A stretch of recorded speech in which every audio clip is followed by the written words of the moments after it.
तो हम जा रहे हैं गगर नदी के ऊपर और गगर नदी का व्यू आपको दिखाएंगे। ये जो यहाँ गांव से होती हुई हमारे गांव के नज़दीक में रह जाती है गगर नदी, उसका आपको व्यू दिखाएंगे। ये जो ग्वाड़ है, ग्वाड़ के अंदर टेम्पल वगैरह भी है हमारे यहाँ पर।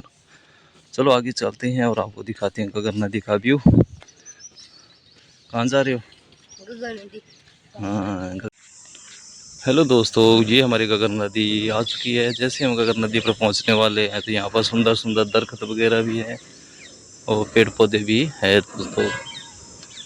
यहाँ पर पार्क भी बनाया गया है गगर नदी के पास में, और उस तरफ पेड़ पौधे है, सुंदर दरख्त, और आगे तारबंदी की गई है ताकि कोई पशु अंदर ना बढ़े दोस्तों।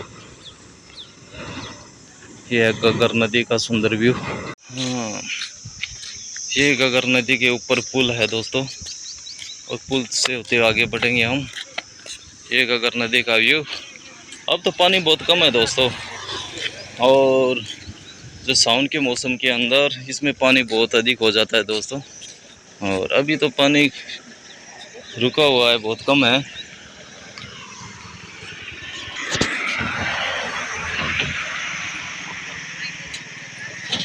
दोस्तों मानसून के अंदर इसमें बहुत अधिक पानी हो जाता है, और जब मानसून के अंदर तो फुल पानी हो जाता है दोस्तों नदी के अंदर, और मानसून के अलावा ये सूख जाती है।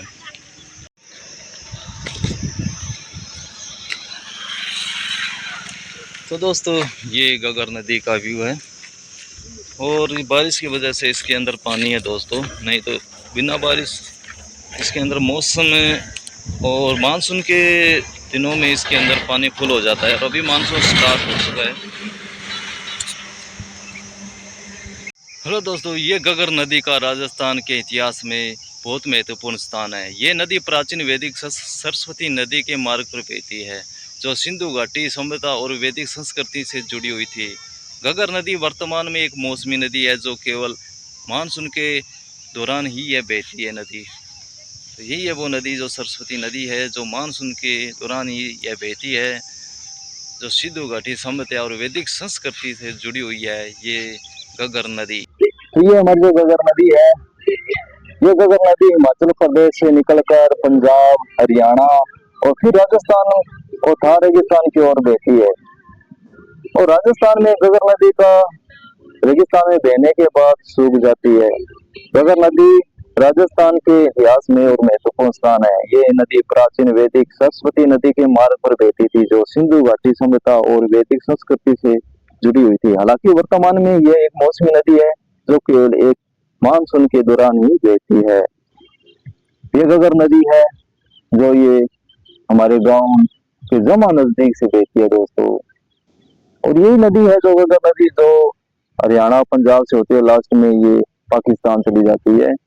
और इस नदी को कई नाम से जाना जाता है, और हमारे यहाँ इस नदी को नाली भी बोलते हैं और हकरा नदी भी बोलते हैं इसको। हेलो दोस्त, कई इतिहासकार गगर नदी को वैदिक सरस्वती नदी के रूप में भी मानते हैं, जो रंगवेद में वर्णित है। दोस्तों सिंधु घाटी सभ्यता के कई शहर गगर नदी के तट पर बसे हुए थे, जो इस नदी के ऐतिहासिक महत्व को दर्शाते हैं। यह भी माना जाता है कि गगर नदी तट पर शेष बस्तियां वैदिक आर्यों की रचना थी, और ऐसा भी माना जाता है कि सतलुज और यमुना नदी कभी कभी गगर हकरा नदी तल पर बहती थी। दोस्तों इस नदी के अंदर मानसून के अंदर पिछले साल इतना पानी आ चुका था कि उस तरफ हमारा गांव है जो मुंडा गांव है, जो इसमें इतना पानी आ चुका था कि इसका कटाव होने की भी संभावना बढ़ चुकी थी। इसलिए दोस्तों इस गांव से, मुंडा गांव से लगभग 30% लोग हमारे गांव के यहाँ से पलायन कर चुके थे। और उसके बाद जैसे धीरे धीरे पानी कम होने लगा और फिर लोग वापस आने लगे गांव की तरफ दोस्तों। तो इस नदी के अंदर जो मानसून में बहुत अधिक पानी आता है, जो कटाव होने की संभावना बढ़ जाती है दोस्तों, और जिससे गांव में भय बना रहता है। और बाकी मानसून के अलावा ये नदी सूख जाती है और इसमें पानी बहुत कम हो जाता है दोस्तों। तो दोस्तों अब आगे चलते हैं और पानी भी दिखाते हैं। ये यहाँ पर जो केली है, जो पानी के साथ जो तिरकी आती है, और जो ये जो पानी के साथ बह के आती है, और जो इसमें यहाँ पर जो साइड में जो पानी जैसे ही कम होता है वैसे ही सूख जाती है, और चलो हम थोड़ा सा आगे चलकर पानी का व्यू दिखाते हैं कितना पानी है। ये पानी फिलहाल मौके का एक जगह पर ही समतल है, खड़ा हुआ पानी है, ये चल नहीं रहा है पानी और रुका हुआ पानी है दोस्तों। तो ये पानी पशुओं के लिए बहुत अच्छा वरदान है। यहाँ के जो पशु है, आवारा पशु है, वो इसमें आके पानी पीते हैं। और ये जो पानी है, वैसे तो पानी इसका इतना साफ नहीं है, फिर भी कुल मिला के ठीक ठाक पानी है ये पशुओं के लिए। ये देख सकते हो दोस्तों कैसा है पानी यहाँ का। और उस तरफ है जो पुल है और ये है पानी। यहाँ पर बहुत से जो ग्वाले हैं वो भी अपने भेड़ों को लेके आते हैं और उनको भेड़ों के लिए यहाँ पर बहुत अच्छा कचरा भी मिल जाता है और पानी की भी व्यवस्था हो जाती है दोस्तों ये गगर नदी हिमाचल प्रदेश के शिवालिक की पहाड़ियों से निकल कर आती है और जो ये हरियाणा पंजाब से होते हुए राजस्थान के होते हुए ये पाकिस्तान में चली जाती है दोस्तों।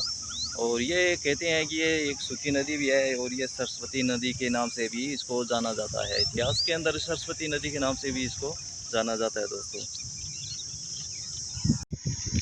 दोस्तों इस गगर नदी की लंबाई है 465 किलोमीटर और राजस्थान में इसकी लंबाई है 100 किलोमीटर। तो ये जो बहती हुई नदी जो आगे थार रेगिस्तान में जाकर लुप्त हो जाती है और ये चल के आती है शिवालिक की पहाड़ियों से जो कालका से, और ये हमारे राजस्थान में आती है दोस्तों। गगर नदी भारत और पाकिस्तान में वर्षा ऋतु में चलने वाली एकमात्र मौसमी नदी है। यह गगर नदी भारत व पाकिस्तान में बहती है और यह नदी भारत में 4 राज्य हिमाचल, हरियाणा, पंजाब और राजस्थान में बहती है। इस नदी का नाम इस प्रकार है: गगर दरिया नदी और नट नदी, दुष्नेती नदी और मूर्त नदी। और रंग भेद में इसका भी नाम अलग है, जैसे कि सदानीरी, विशाल, श्वेता नदी, नाली। और इस नदी को पाकिस्तान के अंदर अकरा नदी के नाम से जाना जाता है। गगर नदी राजस्थान की एकमात्र अंतर्राष्ट्रीय नदी है क्योंकि यह पाकिस्तान तक जाती है। गगर नदी के किनारे पर कालीबंगा, पीलीबंगा और रंगमहल में प्राचीन सभ्यताओं के अवशेष प्राप्त हुए हैं। चलो चलते हैं अब। और कैसा लगा सफर आज गगर नदी का? आज बिल्कुल ठीक लगा है। बिल्कुल ठीक लगा है। अच्छा, क्या बताया आपने गगर नदी के बारे में, क्या जानते थे? 465 किलोमीटर है इस नदी की लंबाई। अच्छा, तो दोस्तों हम पैदल ही चल कर आए थे इस नदी के अंदर क्योंकि हमारे जमा गांव के नज़दीक में रह जाता है और अब हम जा रहे हैं वापस घर की तरफ। तो कैसा लगा हमारा वीडियो? तो दोस्तों हमारे इस चैनल को लाइक सब्सक्राइब करें।